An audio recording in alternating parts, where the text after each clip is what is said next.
Investment fund is putting up the cash to roll out thousands of charging stations for electric cars across Russia. They'll start appearing in April, but despite this green drive, doubters say the future is not electric. Primetime's Lindsay France reports. Space on Moscow's roadways and parking spots is at a premium. Clean air is hard to come by.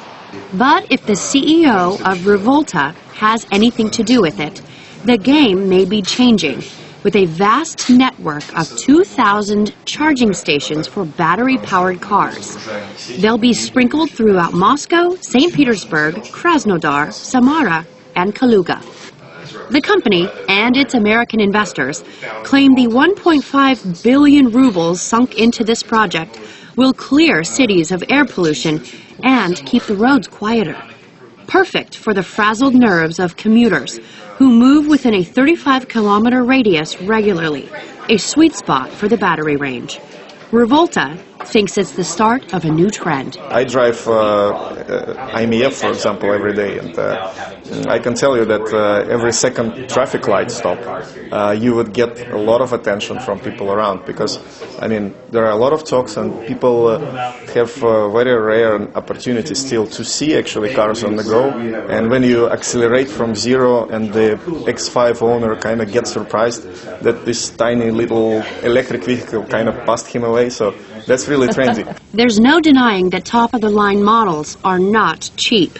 But total ownership cost is relatively low. You're not paying for the ever-changing gas prices or maintaining oil.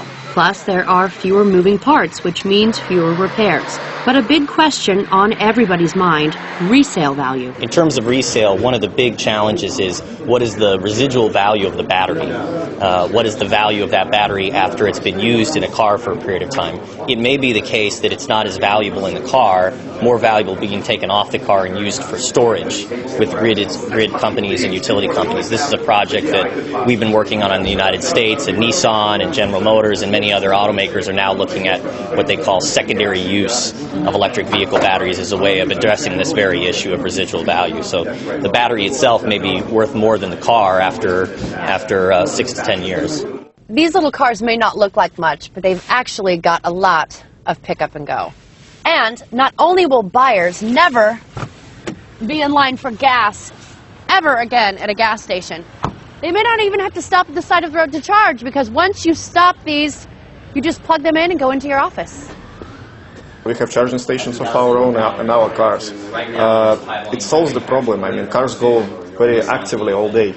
So, and they go beyond 120 kilometers of the effective range. You have no problem, because mentality is very different. With a normal gasoline-powered car, you wait till your gauge goes to zero and you go refill. With electric vehicle, it's different. Once you park, you just plug it in. Still, there are worries.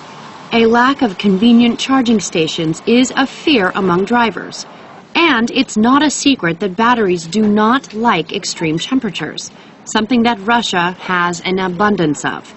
The success of this project lies in the convenience and cost-effectiveness of its components. Lindsay France, Primetime Russia, RT.